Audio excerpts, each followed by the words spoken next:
Hola, ¿qué tal? Mi nombre es Luz María Ugarte Salinas, estudiante del doctorado en Desarrollo Humano en la Universidad IEXPRO, y el día de hoy vamos a analizar el tema Derechos Humanos y Ética Social, para lo cual vamos a retomar dos textos de Horacio Spector. El primero, Origen de la noción de los derechos humanos, y el segundo, Fundamento de los derechos humanos.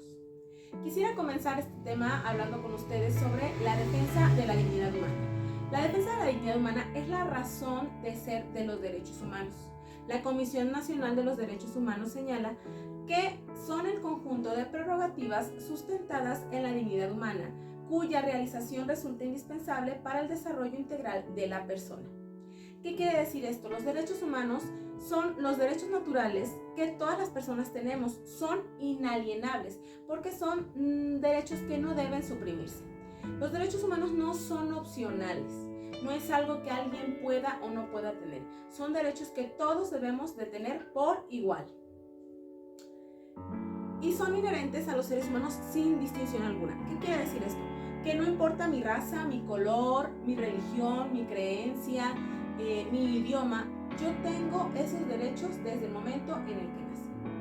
Es importante señalar la historia de los derechos humanos, porque ha sido un proceso largo e incluso no solo de años, sino de siglos. No eran reconocidos los derechos humanos al principio, se daban y quitaban a deseo de quien tuviera poder. Si tú tenías poder, tenías derechos. Si no tenías poder, eras un esclavo o eras gente de baja categoría. No fue hasta la Revolución Francesa en 1789 donde se estipula en la Constitución Política la Declaración de los Derechos del Hombre y del Ciudadano. Fue el primer precedente donde se estipuló que todos tenían derechos humanos. Otro acontecimiento muy importante que sentó los precedentes para los derechos humanos fue la Segunda Guerra Mundial. Es bien conocido por todos nosotros que en esta Segunda Guerra Mundial ocurrió un holocausto masivo a los judíos y a todas las personas que no eran del gusto de los alemanes. Entonces se sentó un precedente y se formó la Organización de las Naciones Unidas, que situó los derechos humanos de forma internacional. Antes de la Segunda Guerra Mundial ya estaban algunos derechos humanos, ya algunos países los reconocían, ya había muchos pensadores que hablaban sobre los derechos humanos, pero no fue hasta la Segunda Guerra Mundial donde se sentó el precedente que tenía que ser de forma internacional, que los derechos humanos eran para todos los humanos, no nada más era para un sector social, no nada más era para un país, sino que todos los países deberían de garantizar estos derechos humanos. Fue en 1984, con la proclamación de la Declaración de los Derechos Humanos, que se reconoció la dignidad humana. A partir de aquí se sentaron precedentes y se marcaron las pautas de que todas las personas deberían de gozar de estos derechos humanos y que esto era independiente de su raza, de su condición, del lugar donde vivían y de su idioma. Es importante que nosotros seamos conscientes de todo el proceso que ha tenido estos derechos humanos y que la lucha ha sido una lucha constante donde se han tenido que derribar estos esquemas mentales que nosotros y la sociedad aún sigue teniendo.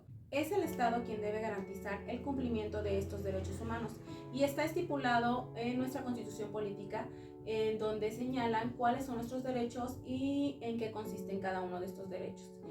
Quisiera aquí retomar un poco una frase célebre de Nelson Mandela que señala que negar a la gente sus derechos humanos es desafiar su propia humanidad.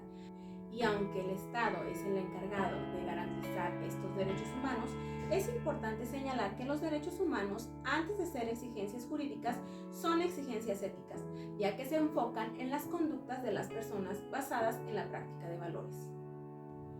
Hablar de la violación de los derechos humanos en nuestro país y en otros países es un tema que ciertamente da miedo y es un tema que no solamente tiene que ver con la libertad de expresión o con la violencia en México, sino en todo el país.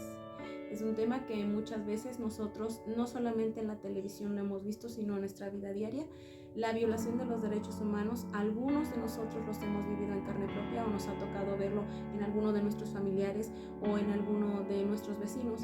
Es una realidad que nos aqueja, es una realidad a la que no podemos hacernos sordos y es una en ocasiones triste realidad en la que tenemos que ser conscientes y ser objeto de cambio. muchas veces nosotros como mexicanos o como personas en una sociedad creemos que mientras a mí no me afecte no hay problema, mientras yo no sea vulnerado no hay problema.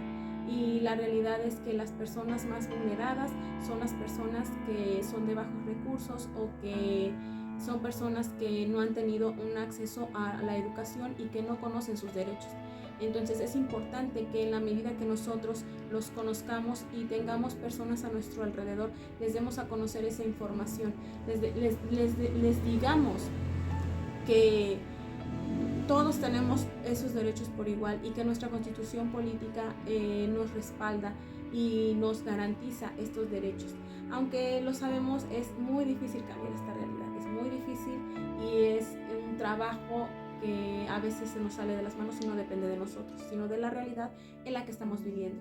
Ojalá algún día todos podamos vivir en un estado de derecho, que todos nos garanticen estos derechos humanos y que son básicos, son cosas que todos deberíamos tener por igual, pero la realidad hoy en día es que no todos tienen estos derechos. No todos tienen acceso a la educación, no todos tienen la libertad de expresar lo que piensan, lo que sienten, no todos pueden ser quienes quieran ser o creer lo que quieran creer. Sobre todo las comunidades indígenas, las mujeres que son vulneradas y pues la comunidad LGBT muchas veces sufre de estas discriminaciones. Entonces, hoy en día los derechos humanos continuamos en el proceso de seguir trabajando y de lograr un Estado que nos garantice estos derechos humanos universales que todos deberíamos tener, pero que en la actualidad no todos los tienen. Hasta aquí mi análisis sobre esta lectura y los derechos humanos y la ética social. Espero que les haya parecido muy interesante y que les haya dejado un aporte significativo. Muchas gracias, soy Luz María Salinas, hasta la próxima.